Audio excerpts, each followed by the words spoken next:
Summer vacation. My name is Olivia Carter. I am 16 years old, and I live in a small town in Vermont.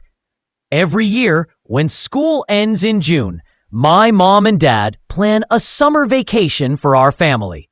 Most years, we go somewhere close, like a lake or a campground.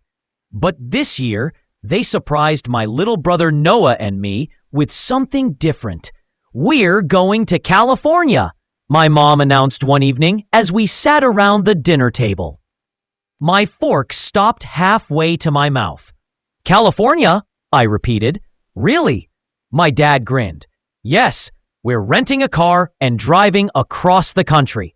It's going to be an adventure. Noah's eyes grew wide.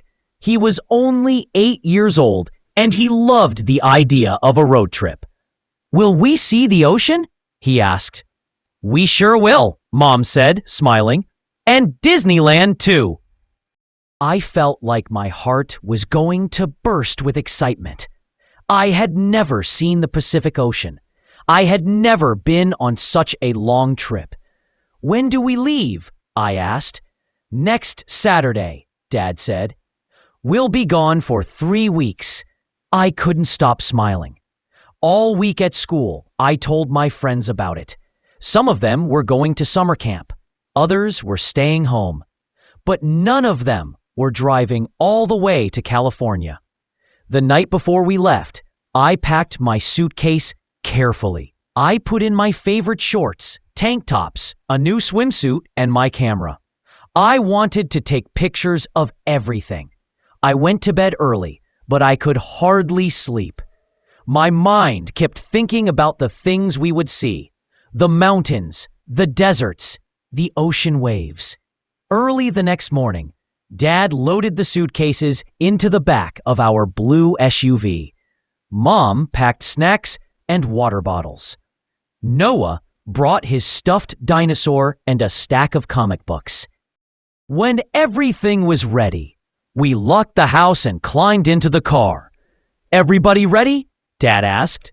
Ready, we all said together. And just like that, our summer vacation began. The first few days of the trip were long hours on the highway. We drove through New York, Pennsylvania, and Ohio. Noah and I played games to pass the time.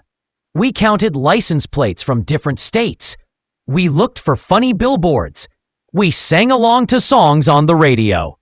At night, we stayed in hotels. Sometimes they were fancy with swimming pools. Other times, they were small motels by the road. But every place felt like part of the adventure. One afternoon, as we were driving through Indiana, Mom pointed out the window. Look, cornfields as far as you can see.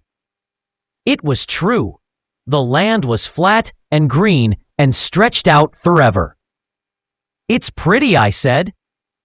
It's boring, Noah complained. Dad laughed. Just wait. The scenery will keep changing. And he was right. By the time we reached Colorado, the flat fields turned into mountains. The air felt cooler and fresh. We stopped at a lookout point on a winding road. From there, I could see snow on the high peaks, even though it was summer. It's beautiful, Mom said softly. I pulled out my camera and took a picture. I wanted to remember that view forever. That night, we stayed in a cabin near a lake. We made a fire and roasted marshmallows. The stars above us were bright and endless. As I lay in my sleeping bag, listening to the crickets, I thought about how far from home we were already.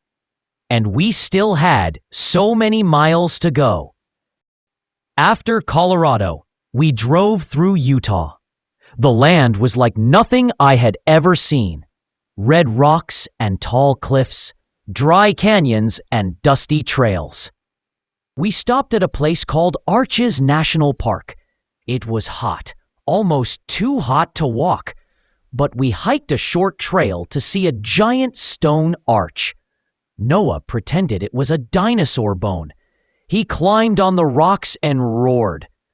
"Be careful," Mom called. I took more pictures of the arch, the blue sky, and Noah with his silly dinosaur pose.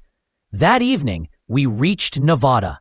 The road seemed to go on forever, straight and flat under the blazing sun. Dad wiped sweat from his forehead. "This is the desert," he said. "Make sure you drink plenty of water." We stopped at a diner for dinner. It was an old place with neon lights and booths covered in red vinyl. The food wasn't fancy, burgers, fries, and milkshakes, but it tasted perfect after a long, hot day. That night, as we drove, the sky turned deep purple and the stars came out again. I pressed my forehead to the window and watched them. It felt like we were in the middle of nowhere, but in the best possible way. The next morning, we woke up early to keep driving. Dad said we would finally reach California by evening. "Are we really going to see the ocean today?" Noah asked. "Yes," Mom said with a smile. "If we stay on schedule, we'll get to the coast before sunset." Noah cheered. Even I felt a flutter of excitement in my stomach. We crossed the border into California by midday.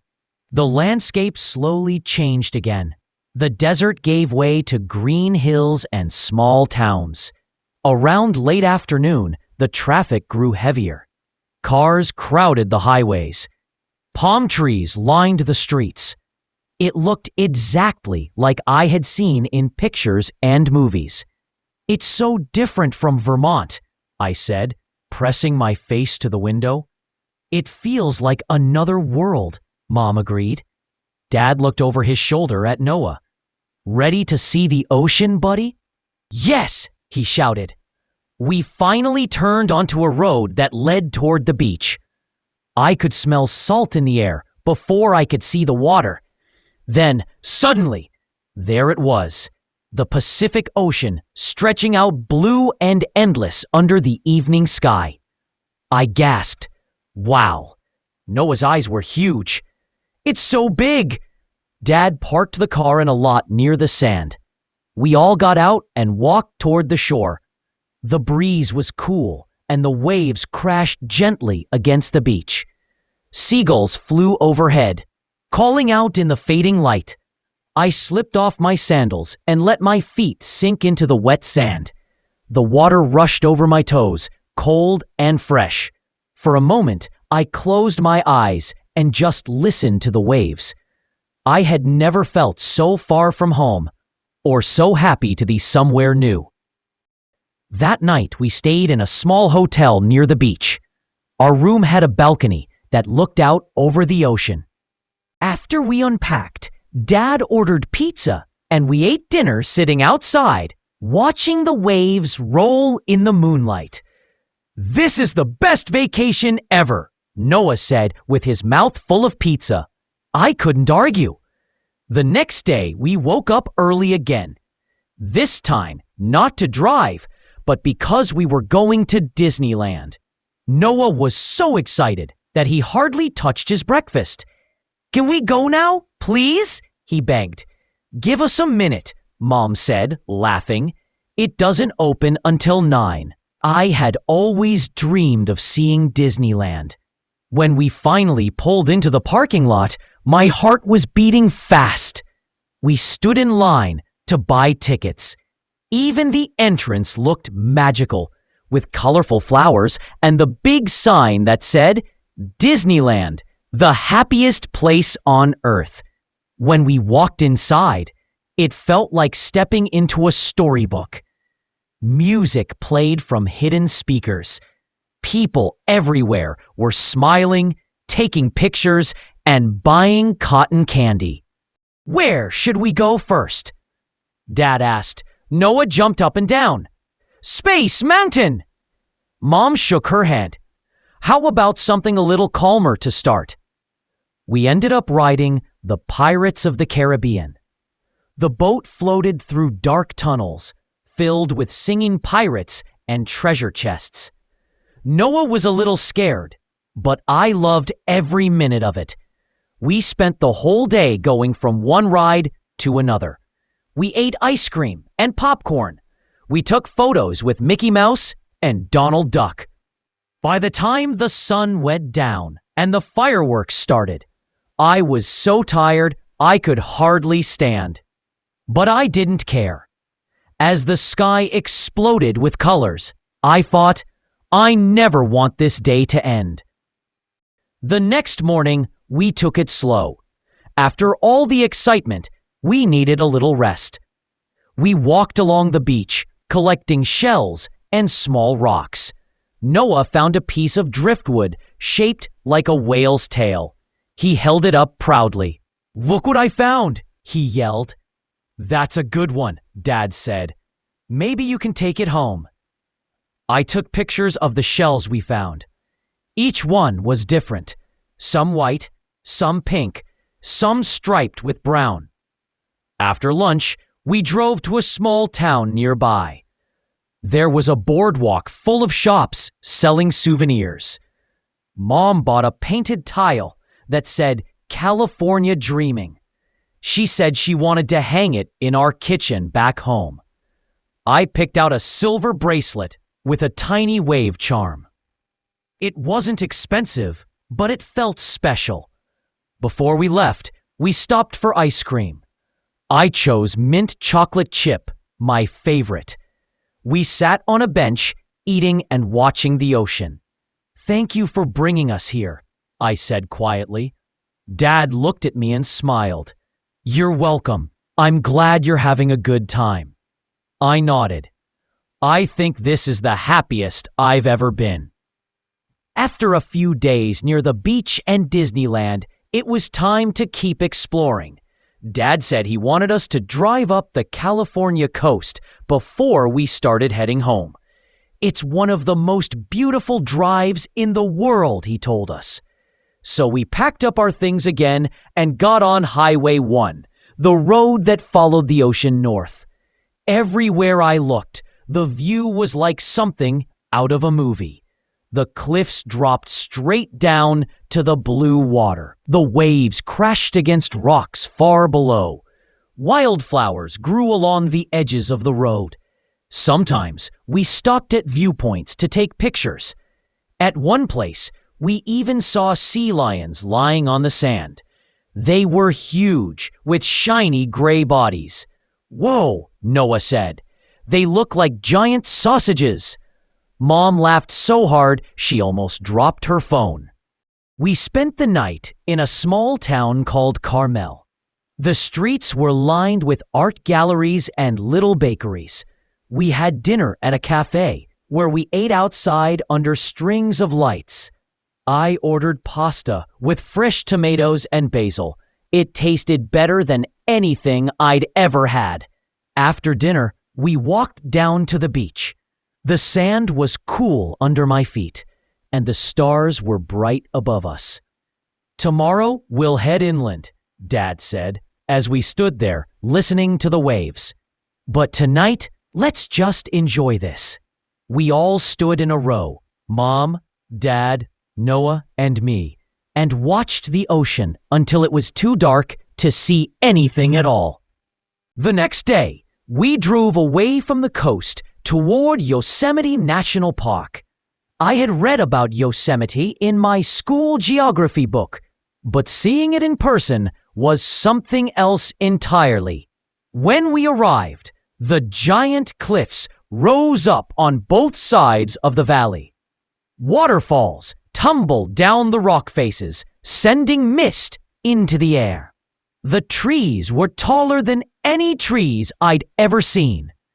Dad parked the car, and we got out to walk around. "This place feels like magic," I whispered. "It kind of is," Mom said, smiling. We hiked a short trail to the bottom of Yosemite Falls. The water thundered down into a clear pool. Even standing far away, We could feel the spray on our faces. Noah picked up a stick and pretended it was a sword. He ran in circles, shouting, "I am the king of the forest!" "Be careful," Mom called. But she was laughing too. Later, we sat on a big flat rock and ate peanut butter sandwiches. I looked around at the tall trees, the cliffs, the waterfall, and I felt so small, but in a good way. After lunch, we drove deeper into the park to see the giant sequoia trees. Some of them were so wide that if the four of us held hands, we couldn't even reach around the trunk. At one spot, a fallen tree lay across the trail. People were walking through a tunnel cut right into the middle of it. Noah and I took turns running back and forth through the tunnel until Mom made us stop. That night, we stayed in a cabin on the edge of the park. There was no TV and no cell phone signal. For once, I didn't mind at all. We played cards by lantern light, and Dad told stories about when he was young. When I finally lay down to sleep, I thought, I never knew there was so much to see in the world. After Yosemite, we slowly began driving back east. The car was dusty now, and our suitcases were full of dirty clothes and little treasures we'd collected. Shells, postcards, Noah's driftwood whale tail. We stopped in Las Vegas for one night. The lights were so bright, it almost hurt my eyes. Even though I wasn't old enough to do much there, it was fun to walk along the strip and look at all the neon signs. In the hotel, Noah and I took turns jumping from one bed to the other. Mom pretended to be mad, but she was laughing too. The next morning, we got up early and drove through the deserts of Arizona and New Mexico. The land seemed endless. Red rocks, open skies, and long, empty roads. When we finally reached Texas, we stayed in a little motel with a swimming pool. It felt good to swim and stretch after so many hours in the car. At night, we ordered pizza again and watched a movie on the tiny TV. I looked around at my family. Mom with her feet propped up on a chair. Dad eating a slice of pepperoni pizza, Noah wrapped in a towel, and I felt something warm inside. I knew I'd remember this trip forever. We kept driving, through Oklahoma, then Missouri.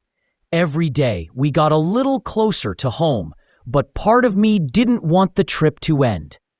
One evening in Illinois, we stopped at a quiet rest area just before sunset. Dad got out and stretched his legs while Noah chased a butterfly across the grass. Mom sat next to me on a picnic bench. "You've been quiet today," she said.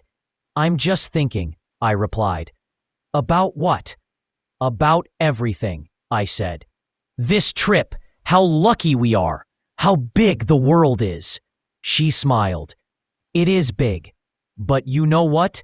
No matter where we go, being together makes it feel like home." I nodded. I think that's what I've learned most on this trip. A few days later, we pulled into our driveway in Vermont.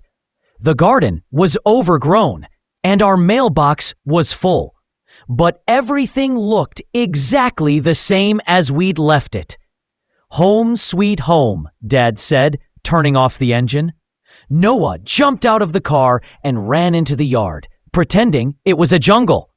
Mom began unloading bags. I stood there for a moment, looking at our house, the porch, the windows, the trees in the yard. It felt strange to be back after everything we had seen. Inside, it smelled like home. I walked through the living room, touching the couch, the table, the books on the shelf. Everything was just as we'd left it, but I didn't feel the same.